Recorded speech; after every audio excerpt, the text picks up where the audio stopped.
오늘은 반드시 돌보시는 하나님이라는 제목으로 우리가 말씀을 생각해 보겠습니다. 이솝우화에 보면 이런 얘기가 있습니다. 어느 날 배고픈 여우 한 마리가 먹이를 찾아 헤맵니다. 그래서 며칠을 굶었는지 모를 만큼 굉장히 이렇게 참 힘든 걸음을 떼면서 그 배고픔을 달래면서 먹이를 찾아다닙니다. 그런데 찾다가 이렇게 다니다 보니까 결국 농가에까지 내려옵니다.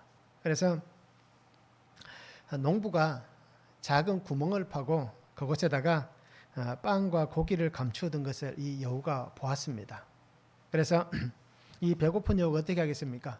먹을 것이 눈앞에 있으니까 어떻게 하겠습니까? 그냥 앞뒤 생각하지 않고 그냥 달려가는 겁니다. 그리고는 그 작은 구멍 속에 들어가서 그 빵과 고기를 먹었습니다. 다 먹고 이제 어떻게 합니까? 나와야 되잖아요.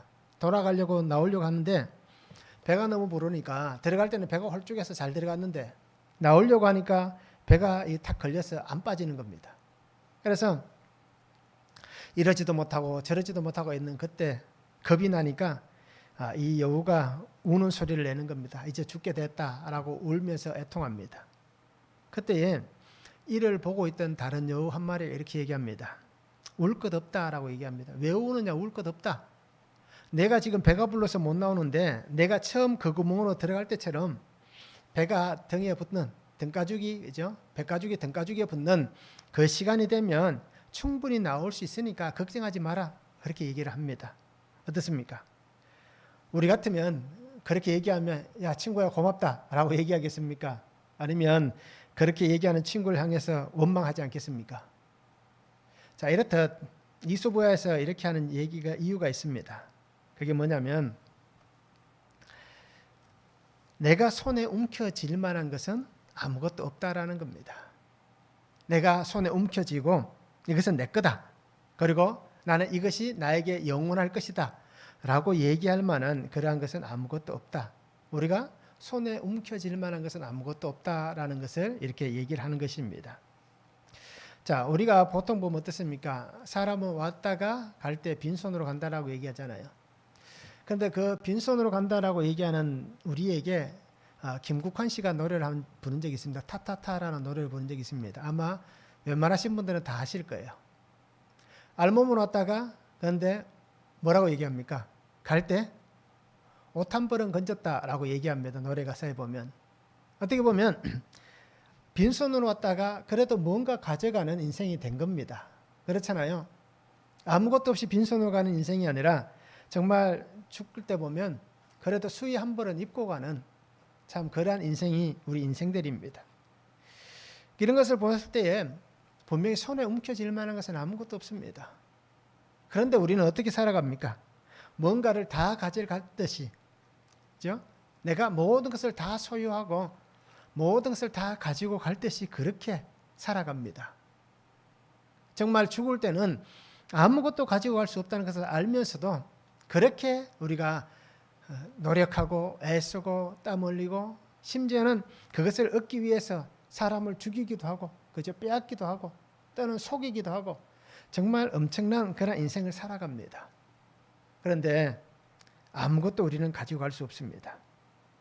그런데 오늘 우리 그리스도인들은 우리가 죽을 때 아무것도 없이 가야겠습니까? 무언가를 가지고 가야겠습니까?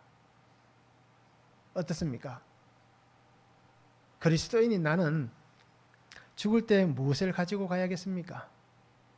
아무것도 가지고 갈 수 없다고 해서 정말 우리가 아무것도 없이 가야겠습니까? 우리가 무언가는 가져가야 돼요. 우리가 가져가야 할 것은 딱 하나밖에 없습니다. 뭘까요? 예수 그리스도입니다.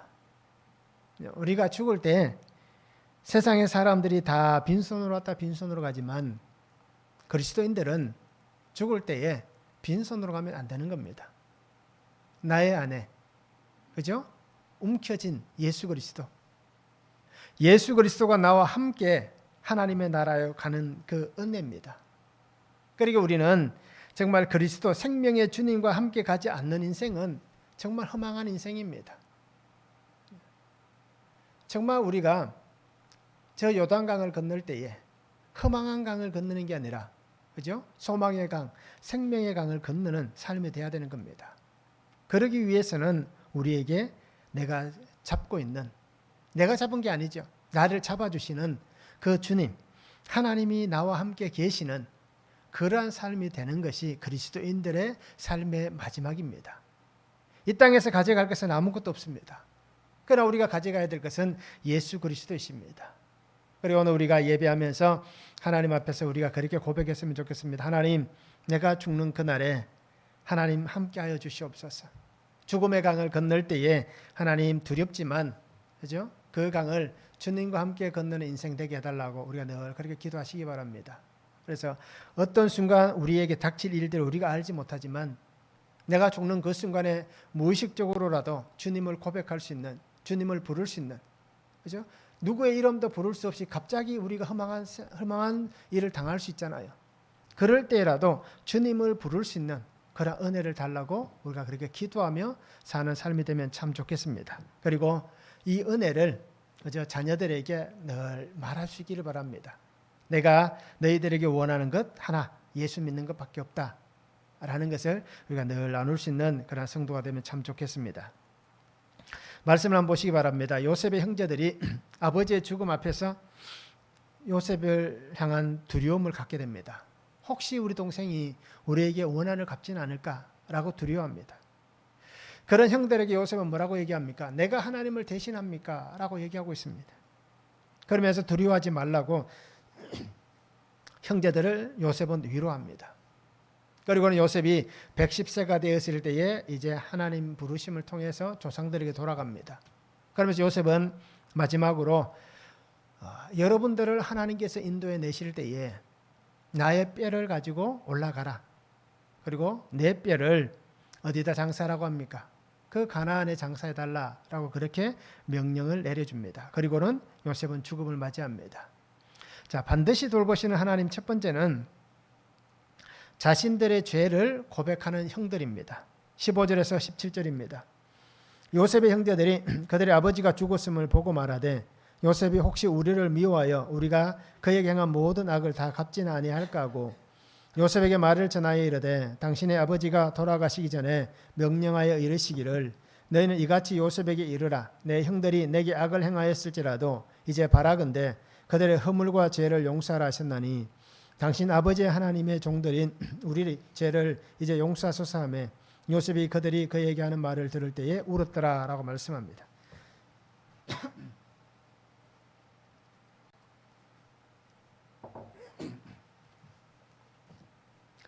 야곱이 147세를 살고 조상들에게 돌아갑니다. 그래서 요셉의 형들은 애굽에 내려와서 17년을 살았잖아요. 지금까지. 그런데 오늘 성경에서 보면 그들이 17년 동안 살면서 요셉에게 자기들이 이제까지 했던 일에 대해서 한 번도 우리가 그때 참 미안했다. 참 미안하다. 잘못했다. 우리 죄를 용서해달라. 라고 형들이 한 번도 얘기한 적이 없다는 것을 잘 볼 수가 있습니다. 그래서 아버지가 죽고 나서 이 형제들은 어떻게 합니까? 두려움을 갖습니다. 요셉이 혹시라도 원한을 갚지 않을까? 지금까지 살아왔던 것은 아버지가 있었기 때문에 아버지가 요셉과 자기들 사이에 울타리가 되어서 그죠? 요셉으로부터 자신들을 보호했다라고 그렇게 생각을 한 것입니다. 그런데 이제 아버지가 죽었습니다. 아버지의 죽음으로 인해서 더 이상은 자신들을 보호해 줄 만한 울타리가 사라졌다라고 느낀 겁니다. 자, 이들의 마음은 어떤 마음입니까? 요셉은 형들과 전혀 다른 마음을 분명히 갖고 있습니다. 그런데 형들은 어떤 마음을 갖고 있습니까? 여전히 변하지 않는, 여전히 요셉을 향하여서 어떻게 보면 두려움을 갖는다, 불편함을 갖는다라는 것은 요셉을 처음 만났을 때부터 지금까지, 그죠? 한결같은 마음을 가지고 있습니다. 그게 어떤 마음이냐? 동생을 향한 두려움. 혹시 동생이 원한을 갚지 않을까 하는 늘 근심과 걱정에 사로잡혀 살아왔습니다. 죄를 지은 사람은 어떻게 보면 이런 마음을 갖는 게 당연할 수 있습니다. 죄를 지었기 때문에. 그죠? 가해자는 이런 마음을 갖는 게 어떻게 보면 당연할 수 있습니다.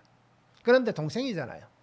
그리고 애굽에서 만났을 때에 형님들에게 분명히 한 얘기가 있잖아요. 걱정하지 마세요. 하나님께서 우리를 구원하시려고 당신들보다 나를 먼저 이곳에 보냈을 뿐입니다 라고 요셉은 분명히 자기의 마음을 드러냈습니다.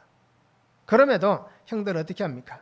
여전히 요셉이 우리에게 악을 갚을 것이다 라는 마음을 품고 있습니다. 우리가 한 일에 대해서 분명한 책임을 물을 것이다. 지금까지는 아버지 때문에 참아왔던 것 같다. 그러기에 이 아버지가 이제 돌아가셨기 때문에 이제 우리는 이 어려움에서 벗어날 수 있는 길은 없다라고 그들이 생각을 한 것입니다. 그래서 이들은 자기의 말을 전합니다. 어떤 말을 전합니까? 당신의 아버지가 살아있을 때에 라고 얘기를 합니다. 참 신기하잖아요. 우리 아버지라고 얘기해도 되고, 그죠? 그렇게 해도 되는데 당신의 아버지라고 얘기합니다. 즉 남같이 얘기를 하는 겁니다. 우리도 어떻습니까? 가족끼리 어떤 불화가 있다면 그렇게 얘기할 수 있을 거예요. 그런데 이게 불화하는 것과 이 문제는 조금 차이가 있는 거예요. 다른 겁니다. 그런데도 이들은 전혀 자기들과는 상관없듯이 그렇게 아버지를 얘기하고 있습니다. 그러면서 꼭 이 말을 당신에게 전하라고 했습니다. 사람을 보내서 얘기를 합니다. 어떤 얘기입니까? 혹시라도 형들이 너에게 악을 행하였다 할지라도 너는 그들의 허물과 죄를 용서해 주면 좋겠다 라고 얘기를 전해줍니다. 자, 이 아버지의 말을 듣고 어떻게 합니까? 이제 우리의 죄와 허물을 용서해 달라 라고 그들이 얘기를 합니다. 그때에 이 요셉은 어떻게 합니까? 굉장한 슬픔에 빠지게 됩니다. 왜 그럴까요? 형들은 동생을 만난 이후에 어떻습니까? 지금까지 말씀드렸듯이 진실된 자기들의 마음을 나타내지 못했습니다. 우리가 너를 죽이려고 했다. 얼마나 고생했느냐. 그죠? 분명히 요셉도 형들하고 얘기할 때에 자기가 이스마엘 상인에게부터 팔려와서 고생했던 얘기를 분명히 했을 거예요. 그죠? 형제들이라면 아버지 앞에서도 하고 그저 모인 자리에서 분명히 와 어떻게 총리가 되느냐 라고 얘기할 때에 앞에 있는 사건들이 나와야만 총리가 된 것을 알 수 있잖아요. 그러니까 충분히 그런 얘기들을 나누었음에도 불구하고 형들은 어떻게 합니까? 자신들의 죄에 대한 고백을 분명히 하지 않았다는 겁니다. 용서를 구한 적이 없습니다. 요셉이 자신들을 사랑하고 자신들을 용서하고 그들에게 정말 모든 것을 다 해주었음에도 불구하고 이 형들은 전혀 그런 행동들을 보여주지 않았습니다. 그렇기 때문에 어떻게 보면 참 뻔뻔하게 17년을 같이 살았습니다. 그렇기 때문에 아버지의 죽음 앞에서 두려움을 느낄 수밖에 없는 거예요. 왜냐? 자기들과 똑같다면, 그죠? 나와 같은 마음이라면 나는 그렇게 보복할 사람이기 때문에 형들이 이렇게 두려워하는 겁니다. 내가 만약에 요셉이라면 나는 분명히 보복할 것이다 라는 마음을 여전히 품고 있기 때문에 그렇다는 겁니다.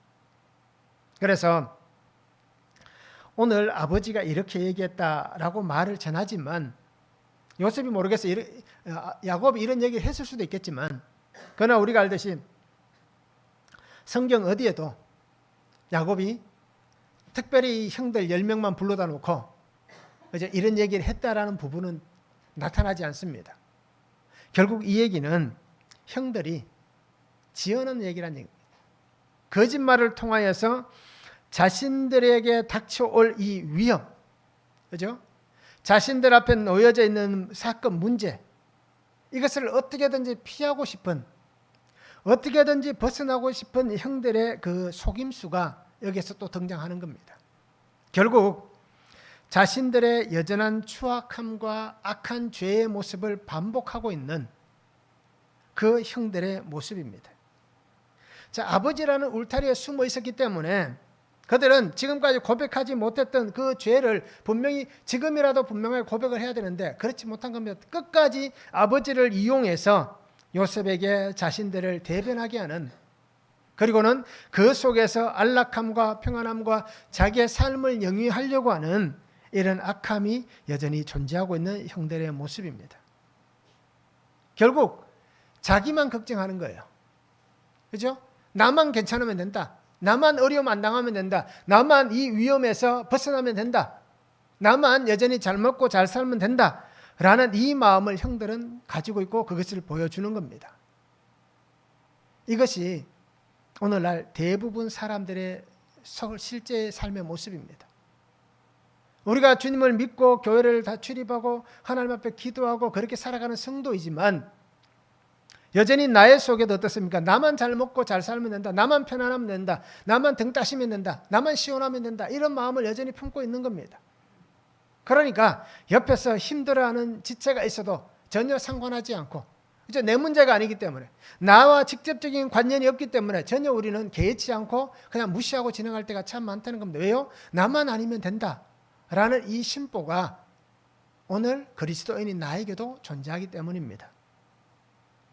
이렇듯 여전히 자신을 두려워하고 자기와 다른 마음을 품고 17년 동안 살아온 이 형제들을 보면서, 형들을 보면서 요셉이 슬픔의 눈물을 흘리는 겁니다. 와, 이 사람들이 어떻게 이룰 수 있는가? 내가 그렇게 자기들에게 내 속마음과 나의 삶을 다 보여주었는데 나는 전혀 아니다라고 분명히 얘기했는데 왜 형들은 그 긴 시간 동안, 그죠? 그 긴 시간 동안 늘 같은 마음을 품고 지금까지 살아왔는가라는 겁니다. 결국 이 얘기는 뭡니까? 늘 함께 모여서 식사하고 웃고 떠들고 함께 보내는 그 시간 속에서도 여전히 요셉을 보고 하는 행동들이 가식적이었고 위선적이었고 어떻습니까? 그냥 동생이 힘이 있고 권력이 있으니까 우리가 그에게 맞추어 준다는 그런 참 어떻게 보면 슬픈, 그죠? 그러한 모습들을 형들이 보였다는 겁니다. 그러기에 요셉은 눈물을 흘릴 수밖에 없습니다. 너무 억울하면 눈물을 흘렸을 거예요. 내가 보여주고 내가 사랑한 것이 정말 이것이 다인가라는 그 안타까움과 슬픔의 눈물을 이 요셉은 흘리게 되는 겁니다. 그러면서 요셉은 분명히 형들에게 얘기했잖아요. 양식을 살아왔을 때 그 죄의 굴레에서 벗어나기를 원했는데 형들은 여전히 어떻습니까? 죄의 굴레에 매여 있습니다. 그리고 그 속에서 염려하고 두려워하고 있는 것입니다. 그리고 여전히 죄의 악함에 붙잡혀 있는 형들의 모습입니다. 그러기에 이 고통, 그 아픔에서 자유함을 얻는 정말 참 기쁨의 자유가 없는 그 삶을 여전히 살아왔던 형들의 모습입니다. 그리고 오늘 말씀을 통해서 우리가 보시기 바랍니다. 이 요셉의 눈물은 이 형들에게 더 이상은 그렇게 살지 않아도 됩니다. 그 안타까움과 슬픔의 눈물을 흘리면서 형님들 그 마음 이제 다 내려놓으세요. 그 마음 이제 안 가져도 됩니다. 그렇게 그 눈물을 보여주고 있습니다. 결국 이 눈물을 통하여서 형제들도 어떻습니까? 마침내 회개하게 되는 겁니다. 우리를 용서해달라. 사람을 보내어서 그 말을 전하지만 뒤에 나오는 성경을 보면 분명히 알 수 있습니다. 그렇죠? 우리는 당신의 종입니다 라고까지 고백하면서 우리를 용서해달라고 고백하는 그들, 즉 회개의 눈물과 용서의 눈물이 하나가 되는, 그리고는 결국 어떻습니까? 그 눈물을 통하여서 둘러싸고 있는 모든 환경을 변화시키고 새로운 은혜의 역사가 일어나는 새로운 환경이 되게 하는 그 놀라운 하나님의 능력의 역사가 오늘 이 만남 가운데 일어나고 있음을 오늘 성경은 말씀해 주시고 있습니다. 말씀을 한번 적용해 보시기 바랍니다.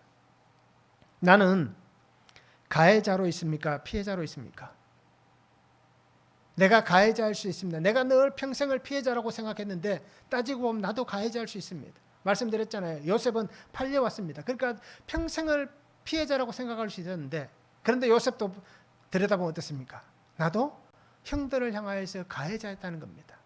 그렇잖아요. 아버지의 사랑을 독차지하고 아버지에게 형들의 얘들을 가서 고자질하고, 그죠?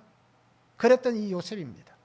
결국 이 말씀 통해서 우리가 적용해 보기를 원하는 것은 나는 가해자로서 피해자에게 죄의 고백과 용서를 구하였는가라는 것입니다. 그죠? 나 때문에 어려움을 당하고 힘들어하는 그 사람에게 가서 미안합니다. 죄송합니다. 제가 잘못했습니다. 라고 하는 이 고백이 있었는가? 분명히 한번 적용해 보시기 바랍니다. 만약에 그런 적이 없었다면 우리가 그렇게 할 수 있는 성도가 되면 좋겠습니다. 내가 정말 미안했다 라고 얘기할 수 있는 신실한 성도가 되면 참 좋겠습니다. 여전히 나를 두렵게 만드는 나의 죄는 무엇입니까? 여전히 내가 두려운, 무엇 때문에 두렵습니까? 어떤 죄가 있어서 두렵습니까? 그 죄를 나는 어떻게 고백하시겠습니까? 한번 적용해 보시기 바랍니다. 두 번째는 형들을 위로하는 요셉입니다. 18절에서 21절입니다. 그 형들이 또 친히 와서 요셉 앞에 엎드려 이르되 우리는 당신의 종들이니이다. 요셉이 그들에게 이르되 두려워하지 마소서. 내가 하나님을 대신하리이까. 당신들은 나를 해하려 하였으나 하나님은 그것을 선으로 바꾸사 오늘과 같이 많은 백성의 생명을 구원하게 하시려 하셨나니 당신들은 두려워하지 마소서. 내가 당신들과 당신들의 자녀를 기르리이다 하고 그들을 간곡한 말로 위로하였더라 라고 합니다. 말을 전하였던 형들이 어떻게 합니까? 이제 찾아옵니다. 슬픔에 빠진 요셉에게 찾아왔습니다. 그리고 그들은 함께 그 눈물의 고백을 그리고 눈물의 그 화해를 하게 됩니다. 그러면서 형들이 뭐라고 얘기합니까? 우리는 당신의 종들입니다 라고 고백합니다. 이제까지 고백하지 못했던 것, 그리고 이제까지 자신들의 죄를 분명히 드러내지 못했던 것, 그것을 이제 정말 자기들의 입으로, 그죠? 동생인 요셉에게 자신들의 진실함을 드디어 보여주고 있는 것입니다. 그러니까 우리가 내가 정말 잘못했다, 미안하다, 동생 잘못했다 라고 얘기한 겁니다. 그러니까 요셉이 형들을 향해서 뭐라고 얘기합니까? 걱정하지 마십시오. 두려워하지 마십시오. 내가 하나님을 대신하겠습니까? 내가 하나님의 뜻에 개입하겠습니까? 라는 얘기입니다. 그죠? 내가 어떻게 하나님을 대신할 수 있습니까? 나는 하나님의 뜻에 이렇다 저렇다 할 수 있는 사람이 아닙니다. 하나님께서 만들어 가시는 그 하나님의 역사를 내가 이렇다 저렇다라고 얘기할 수 없습니다. 하나님이 하시기 때문에 나는 하나님이 하심에 그냥 쓰임 받는 것뿐이지, 하나님이 나를 그렇게 사용하실 때 나는 사용될 뿐이지 나는 하나님일 수 없습니다 라고 분명히 요셉이 고백합니다. 이미 말씀드렸듯이 창세기 45장 8절에 이미 얘기했잖아요. 그런즉 나를 이리로 보낸 이는 당신들이 아니요 하나님이십니다. 그렇죠? 하나님의 뜻에 나는 개입할 수 없습니다. 하나님을 대신할 수 없습니다라는 것을 분명히 요셉은 그렇게 보여주고 있는 것입니다. 그러기에 하나님께서 하신 이 일 때문에 여러분들은 걱정하지 마십시오. 그죠?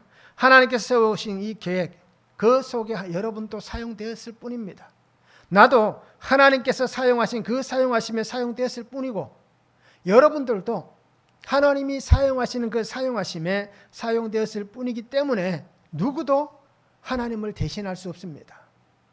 누구도 하나님 왜 그렇게 하셨습니까? 라고 말할 수가 없다 라는 것을 분명히 요셉은 밝히고 있는 것입니다. 그러면서 이 모든 것은 하나님께서 악을 선으로 바꾸신 하나님의 역사입니다. 그것만 있을 뿐입니다 라는 것을 고백하고 있습니다. 생명을 위한 하나님의 수고의 도구로 쓰임받은 당신들도 어떻게 보면 나와 함께 피해자입니다. 하나님이 만들어 가신 그 구속의 계획 가운데에 나를 이곳에 보내야 되는데, 이곳에 보내기 위해서 하나님이 당신들을 사용하셨을 뿐이기에 어떻게 보면 이 일을 하기 원하시는 하나님 앞에서 여러분들도 나와 같은 피해자였습니다 라는 것을 그렇게 얘기하고 있는 것입니다. 그러기에 요셉이 그가 살아오면서 시간이 지나면서 마침내 어떻습니까? 요셉도 하나님의 마음을 깨닫고 형들의 마음을 깨달을 수 있었던 겁니다. 이것을 우리가 분명히 잘 보시기 바랍니다. 그래서 자신도 형들과 함께 살아온 그 가족들에게 가해자로 살아왔던 모든 삶을 깨닫게 된 것을 우리가 보시기 바랍니다. 또 어떻습니까? 요셉이 형들이 왔을 때에 그 애굽에서 어떻습니까? 상을 차려두고 함께 음식 식사할 때에 어떻게 합니까? 형들에게 준 것보다 베냐민에게는 5배나 더 주었다라고 얘기합니다. 결국 아버지의 편에도 자기를 우리 형제, 내 핏줄, 내 형제라는 그것을 통해서 어떻습니까? 다른 형제들보다 베냐민에게 편애했던, 그러니까 어떻게 똑같이 가해자잖아요. 그죠? 그러니까 형들도 피해자일 수 있습니다 라고 얘기하는 겁니다. 그래서 요셉은 간곡한 말로 위로하였다라고 얘기합니다. 간곡하다는 얘기는 두 개의 단어가 합쳐졌습니다. 레브와 알이라는 히브리어가 합쳐졌는데요. 속사람 또는 마음이라는 단어와 위에 근거해서 무엇을 위하여라는 단어가 합쳐졌습니다. 결국 어떻습니까? 내 안에 있는 것을 그대로 드러내 보여주는, 그렇죠? 내 마음을 다해서 정말 간곡하게 자신의 마음이 겉과 속이 다르지 않는 하나 일치된 그 모습으로 간곡하게 위로하는 이 요셉의 모습을 보여주고 있는 것입니다. 그래서 하나님께서 이들을 통해서 하나님의 나라가 이 땅 가운데 아름답게 세워져 갈 수 있도록 그렇게 하나님의 말씀을 나누는 이 요셉입니다. 요셉은 형제들에게 정말 간절하게 얘기해서 그들이 정말 마음을 풀 수 있도록, 그리고 이제는 안심할 수 있도록, 그리고 동생을 더 이상 두려워하지 않도록, 늘 요셉이 했던 얘기지만 다시 한번 강조해서 얘기합니다. 내가 당신들과 자녀들을 기르겠습니다. 그죠? 내가 자녀들을 기르겠습니다 라고 얘기합니다. 즉 내가 끝까지 부양하겠습니다. 우리 모든 가족들의 그러한 생을 내가 끝까지 책임지겠습니다. 지금까지 해왔듯이 똑같이 하나도 다르지 않게 똑같이 그렇게 제가 제공하겠습니다. 끝까지 제가 돌보겠습니다 라고 요셉은 이 형들을 위로해 주고 있습니다. 그러기에 오늘 말씀 통해서 분명히 잘 보시기 바랍니다. 함께 위로하는, 또 함께 하나가 되는 눈물이 있다면, 그죠? 서로가 결국 위로할 수밖에 없는, 서로가 서로에게 위로가 되는, 그리고 그 위로함을 통하여서 함께 살아나는 이 은혜가 오늘 우리에게도 분명히 있어야 됩니다. 그래서 가정도 마찬가지입니다. 가족들이 다 성향이 다르고 성격이 다르고 삶의 방법이 다 다릅니다. 믿음 또한 다릅니다. 그러기에 서로가 서로를 위로할 수 있는 자가 되어야 됩니다. 내만 늘 받기를 원하지 마시기 바랍니다. 나한테만 늘 너희가 이렇게 해달라고 얘기하지 마시기 바랍니다. 그것조차도 가해일 수 있습니다. 그죠? 내가 약하다, 내가 연약하다, 내가 피해자라는 코스프레를 통하여서 다른 사람들에게 똑같이 나도 가해하는 그러한 가해자일 수 있는 것입니다. 그러기에 우리는 가해자가 아닌 모두가 다 피해자입니다. 그래서 서로가 서로에게 위로하고 또 서로가 서로에게 힘이 되고 그 위로함을 통하여서 정말 하나가 되어서 하나님이 우리 가정에 허락하신 이 아름다운 일들을 잘 세워가시기 바랍니다. 그리고 함께 하나님의 나라를 아름답게 이루어갈 수 있는 그런 복된 삶이 되면 참 좋겠습니다. 말씀 한번 적용해 보시기 바랍니다. 나는 판단하고 평가하고 심판하는 사람입니까? 아니면 이해하고 용서하고 위로하는 사람입니까? 어떻습니까? 나는 어느 쪽에 가깝습니까? 아마 대부분 사람들이 그죠? 판단하고 평가하고 심판하는 쪽이 더 가까울 겁니다. 그러게 오늘 우리는 이 말씀을 붙잡고 하나님 앞에 한번 적용해 보시기 바랍니다. 내가 혹시라도 이런 사람이라면 하나님 바뀔 수 있도록 바꾸어 가도록 은혜 달라고 기도하시고, 또 그렇게 했던 사람이라면 죄의 고백이 있다면, 그죠? 손을 내가 먼저 내밀어서 우리가 고백한다면 이러한 문제가 분명히 해결될 수 있습니다. 그렇게 말씀을 한번 잘 적용해 보시기 바랍니다. 나의 행동은 속과 겉이 같은, 속하고 겉이 일치된 그러한 모습을 보여주고 있습니까? 아니면 속과 겉이 다른 삶의 모습을 보여주고 있습니까? 어떻습니까? 속에서 생각하는 것과 그 사람 앞에서 행동하는 것이 똑같습니까? 다릅니까? 아마 저는 이런 것 같아요. 속과 겉이 다른 것 같아요. 말은 립 서비스를 잘 해주는데 속은 부글부글하고, 그죠? 굉장히 비난할 때도 많습니다. 그래서 대부분 저도 마찬가지고 우리 많은 분들이 속과 겉이 다 다를 거예요. 우리 속을 보여줄 수 있다면 이라고 얘기하지만, 그러나 그 겉모습이 어떻습니까? 속모습이 다르니까, 그리고 진실일 때에 내가 했던 모습들이 적었으니까 상대방이 나를 그렇게 보지 못하고 인정해 주지 못하니까 우리는 그렇게 얘기하는 겁니다. 내 속마음을 보여줄 수만 있다면 보여주고 싶다라고 얘기하는 겁니다. 왜요? 결국 그것은 자기가 그렇게 살지 못했다는 얘기입니다. 오늘 적용해 보시기 바랍니다. 나는 속과 겉이 똑같은가? 속과 겉이 다른가? 적용해 보시고 하나님 앞에서 우리의 마음을, 우리의 모습들을 분명하게 보여주고 또 이제부터라도 만나는 사람들에게 똑같이 보여주시기 바랍니다. 그래서 말씀을 적용해 보기를 원합니다. 세 번째는 유언을 남기는 요셉입니다. 22절에서 26절입니다. 요셉이 그의 아버지의 가족과 함께 애굽에 거주하여 110세를 살며 아브라함의 자손 3대를 보았으며 므낫세의 아들 마길의 아들들도 요셉의 스라에서 양육되었더라.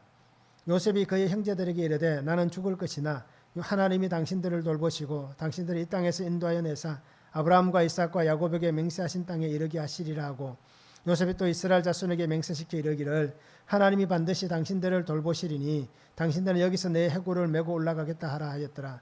요셉이 110세의 죽음에 그들이 그의 몸에 향재료를 넣고 애굽에서 입관하였더라.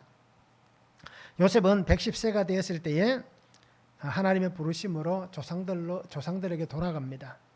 그래서 요셉은 자신의 마지막 유언을 남깁니다.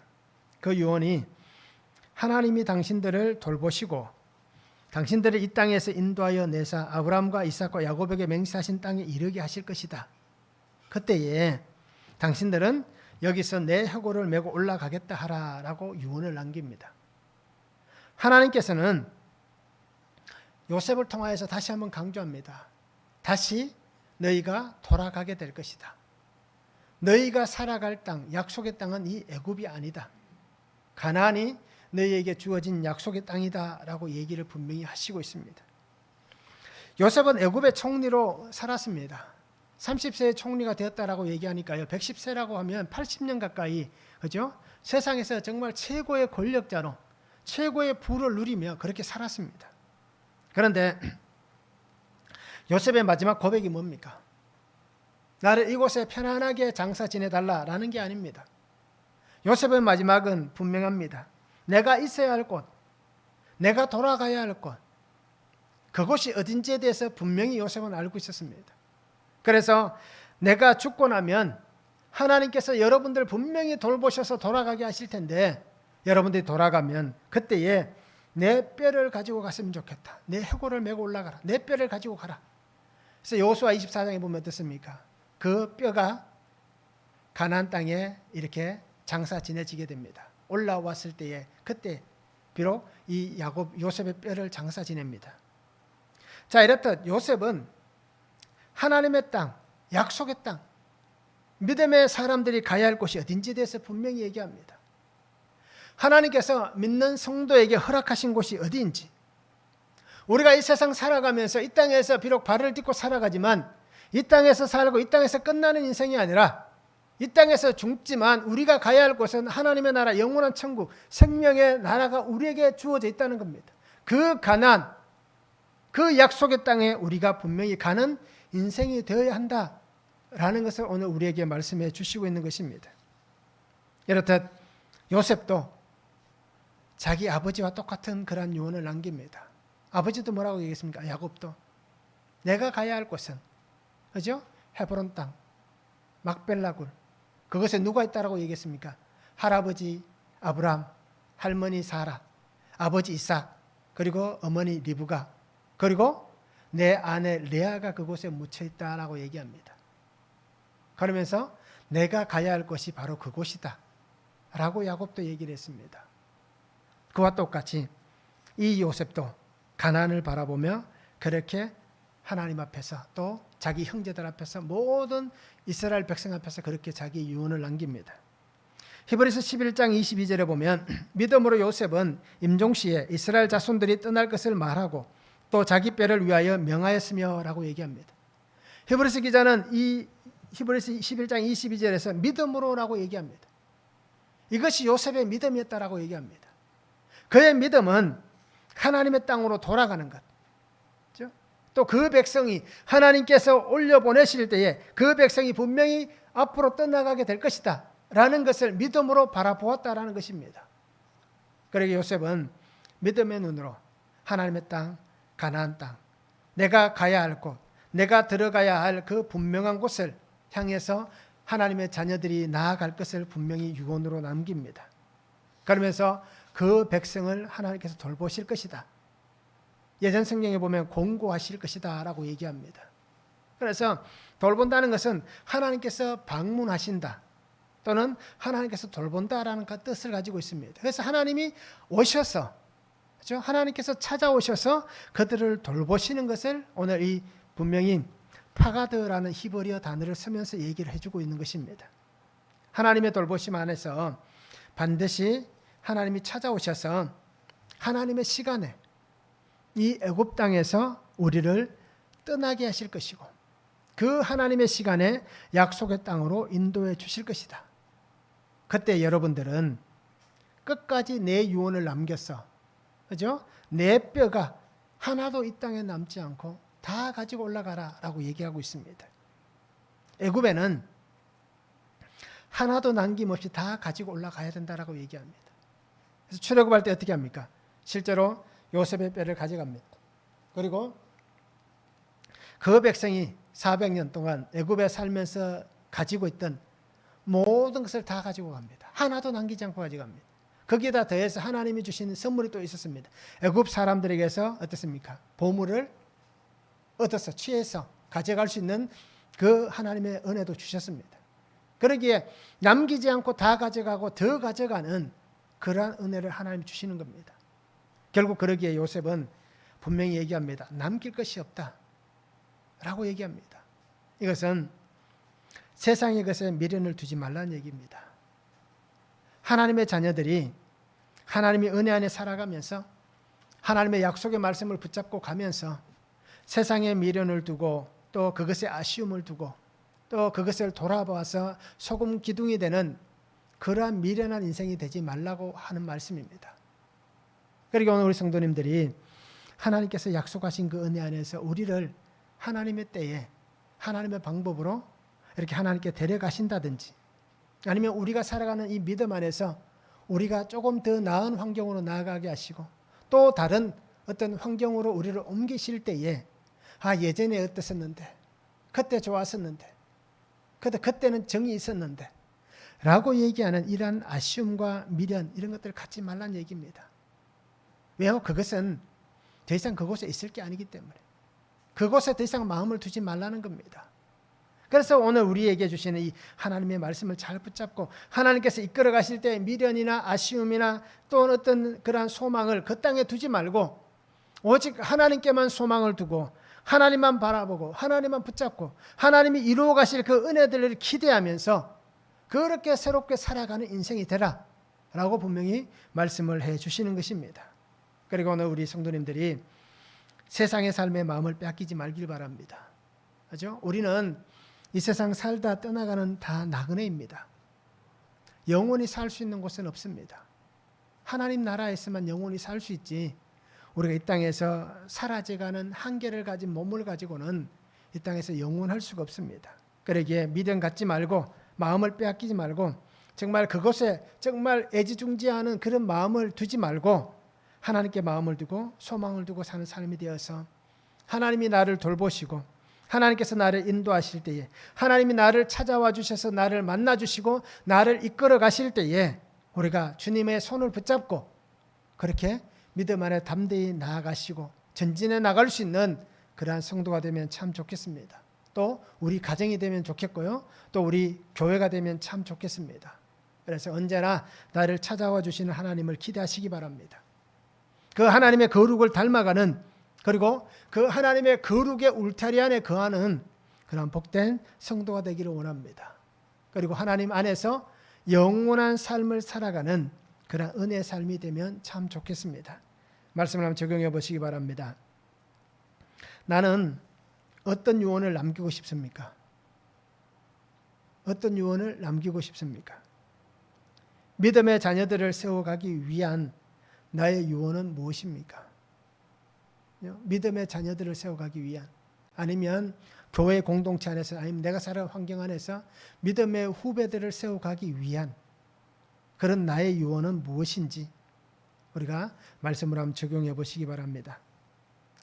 우리 가정에 방문하실 주님을 기대하면서 내가 오늘 우리 가정에 적용해야 될 것은 무엇이 있습니까? 나는 오늘 우리 가정에, 우리 가족들에게 어떤 것을 적용하시겠습니까? 하나님이 분명히 찾아와 주십니다.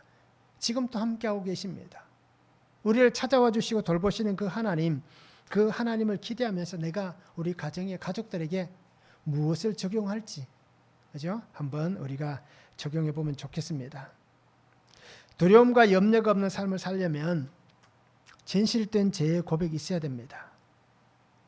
여전히 우리가 세상 살아가면서 하나님 앞에서 두려워하는 이유는 그 죄 고백이 없기 때문입니다.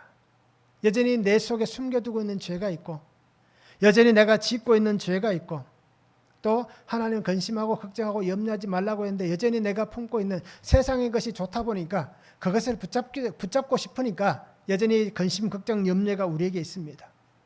결국 이 모든 것들이 죄인데 이 죄에 대한 고백이 없기 때문에 우리는 그렇게 살아갑니다. 그리고 오늘 우리가 하나님 앞에서 내게 원하시는 것 하나도 숨김없이 다 고백할 수 있기를 원합니다. 하나님은 아십니다. 그렇죠? 나를 만드신 하나님이 나를 모르시겠습니까?